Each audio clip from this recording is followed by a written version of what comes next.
everyone, and welcome back to Nate the Hoof Guy. Today's video, well, as you can see, we've got a cow with 2 sore front feet. So let's get her in the chute and take a look. This right front, well, it's obvious. She's got a little corkscrew there. She's not comfortable on it, but it's that left front. That's the one that's really bothering her. So let's get started and figure this situation out. I think the problem on this right front is going to be right here. But as you're about to see, that's not the case.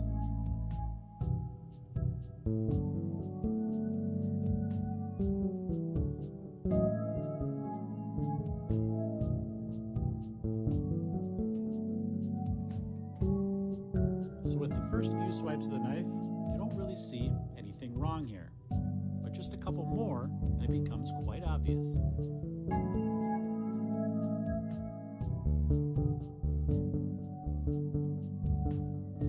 That rotation of that pedal bone inside from that corkscrew claw is putting pressure on the corium, and that is manifesting itself in this redness we're seeing in that hoof horn.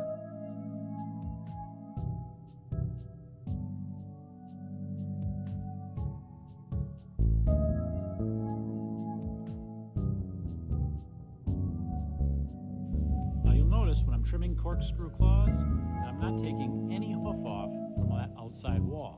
I'm going to take all of it from the inside wall of that particular claw. The exact opposite is true for that lateral claw, or that outside claw in this case, because that is the high part. So I'm going to bring that down, and I'm going to bring the inside part of that medial claw down to bring this back into balance. Now this problem that I thought was in the white line is not actually. It's just that pedal bone pressure on this front foot that's causing this. So what I'm going to do is I'm going to put a block on that other claw, and that's going to take all the pressure off of this, along with some modeling here. That way we're not going to put any more pressure from the bottom on this, but it's that block. That's what's going to really do the work here. And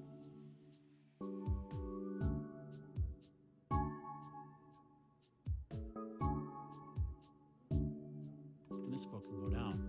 Now we got to get to that problem foot, the one that's really starting to bother this cow. Got to get that foot up and take a look.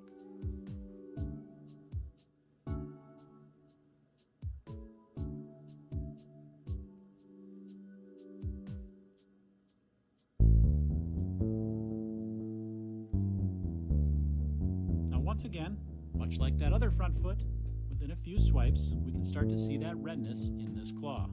And even though I already know what happened with that other front foot, I still think that the problem is going to be in this white line.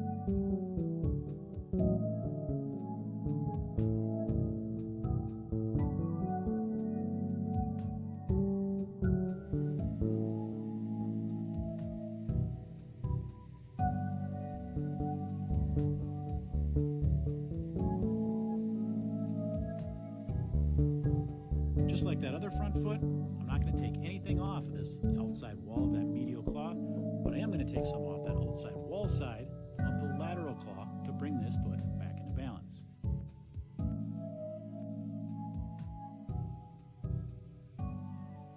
You'll notice the white line on this particular claw is not in good shape either. There's definitely some stress there from that rotation, so it'll be interesting to see what we find when we get started on that.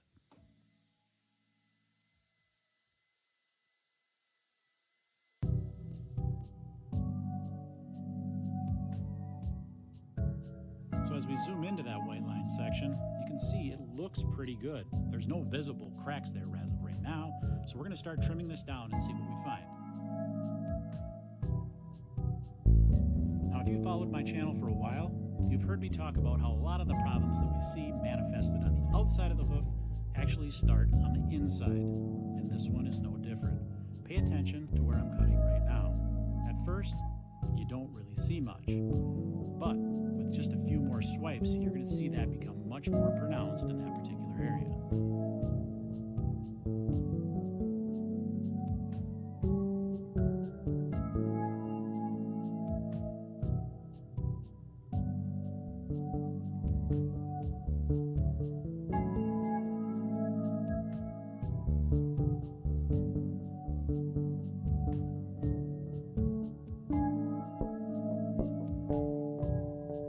This area here, I'm still going to remove some of this because it's a little bit higher than I want, but you can see that hemorrhaging in there. there in that white line, like I said, over time would have looked like any other white line issue that we deal with. We wouldn't even realize that that problem actually originated on the inside.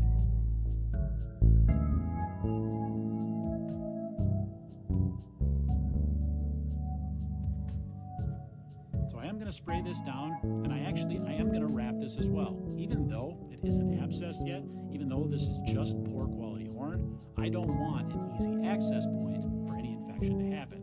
So I'm going to wrap it just as a preventative. It's probably a wasted step in this case, but I'm going to do it just to be on the safe side. Now you'll notice when I put this foot down, she instantly puts full weight back on that. Remember at the beginning, she didn't want to put any weight on it. And now she's got her full weight back on that front foot.